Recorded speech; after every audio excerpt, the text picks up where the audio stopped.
Direction Gray en Haute-Saône pour notre direct du midi. L'équipe de C'est votre tour s'intéresse à l'activité de plaisance qui s'apprête à disparaître de la commune.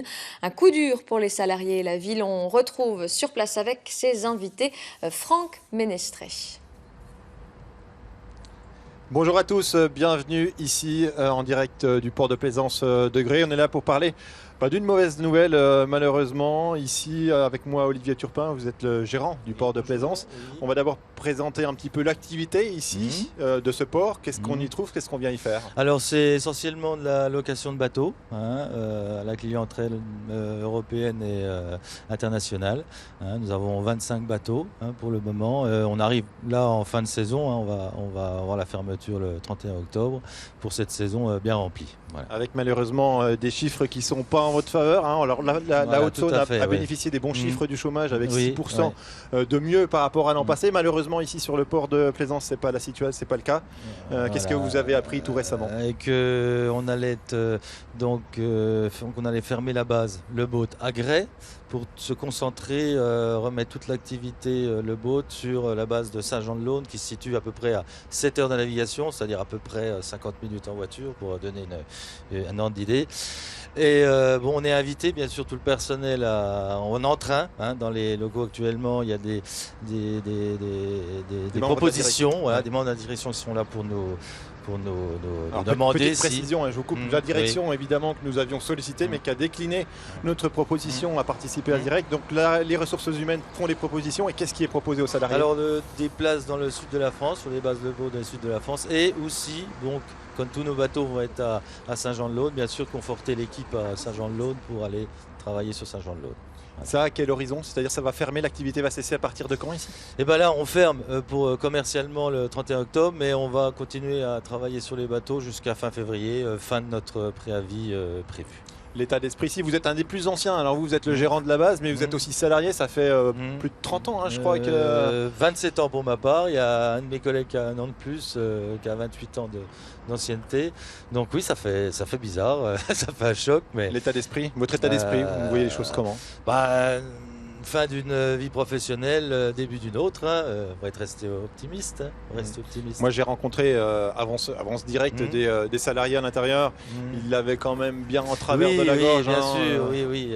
Un peu de colère quand même malgré tout. Bien sûr, la colère, mais voilà, il faut après essayer de passer à autre chose, quoi. Il faut rester positif, quoi. L'histoire, donc il y a les travaux à Saint-Jean-de-Laune qui ont été faits, on va en reparler dans quelques instants, et puis un fonds de pension américain, je crois, qui a repris un peu les rênes. Qui nous a racheté l'année dernière, donc on connaît la réputation. Ces fonds de pension, donc je ne critique pas, c'est comme ça, mais voilà, je pense que ça a dû accélérer quand même le processus. On va se déplacer un tout petit peu, on va aller rejoindre monsieur le maire de Gray. Oui, je vous laisse passer devant. Christophe Laurenceau, merci d'être présent avec nous. Pour la ville, un coup dur aussi, que ce départ annoncé ici du port de Plaisance. Oui, tout à fait. Je corrobore complètement ce que vient de dire Olivier Turpin, avec lequel j'ai des échanges quotidiens. Par rapport à cette situation, on déplore complètement, on est devant le fait accompli. Et même si on avait anticipé certains scénarios, ce n'est pas celui-ci qu'on avait retenu. Quel impact ça va avoir justement sur la commune? On vient de parler du côté humain à l'instant, sur le côté fréquentation touristique, ça a un impact important. C'est important l'activité du port de Plaisance? Oui, très très important. Et puis le paradoxe, c'est que cette année, vu les chiffres, c'est une année faste. C'est même l'une des meilleures années en termes de fréquentation estivale. Et au niveau de l'impact, il est très conséquent. C'est-à-dire ça a un impact économique, surtout en matière de restauration et aussi sur les commerces de proximité. Alors on voit des images en même temps qui ont été tournées l'été dernier où effectivement on voit qu'il y a du monde sur la Saône. Des investissements aussi ont été réalisés ici des investissements, alors en 20 ans 200 000 euros. Là l'année dernière, on va dire même en début d'année, on a finalisé tous les sanitaires pour une enveloppe de 55 000 euros pour contribuer à un accueil beaucoup plus favorable et surtout que les touristes fluviaux restent sur Gray, qu'on arrive à capter cette clientèle ô combien importante. Alors l'avenir, parce que là la réalité c'est qu'en février il n'y a plus personne ici dans les locaux, des locaux qui vous appartiennent, vous venez de le dire. Est-ce que déjà il y a des pistes, est-ce que déjà il y a des petits choses qui pourraient un peu remonter le moral des salariés. Oui, alors donc je profite de mon passage en interne pour parler de la plus-value de ce site, c'est-à-dire, vous l'avez dit, voilà, il y a la base nautique, il y a le ponton qui est vraiment très opérationnel.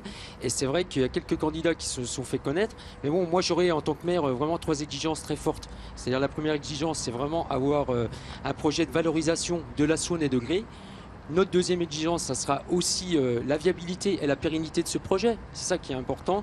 Et surtout la troisième exigence, j'en parlais aussi à Luvier depuis quelques jours, ça sera vraiment axé sur les engagements de la reprise du personnel. En tout cas, une activité qui poursuit l'activité port de plaisance. Ça, vous y tenez. Il faut que ces bâtiments derrière nous, que cet espace-là, ces investissements, que ça reste une activité de location de bateaux. Tout à fait. C'est-à-dire que le lobbying va être fait. On sait qu'on peut être attractif. Et l'attractivité de Gré, des alentours du pays grélois, on va de même. C'est-à-dire que même si Gré, ville propriétaire des locaux et du ponton, n'a pas complètement la compétence économique et touristique, parce que c'est la communauté de communes Val de Gré, on travaille en étroite collaboration pour faire vivre et pérenniser ce site.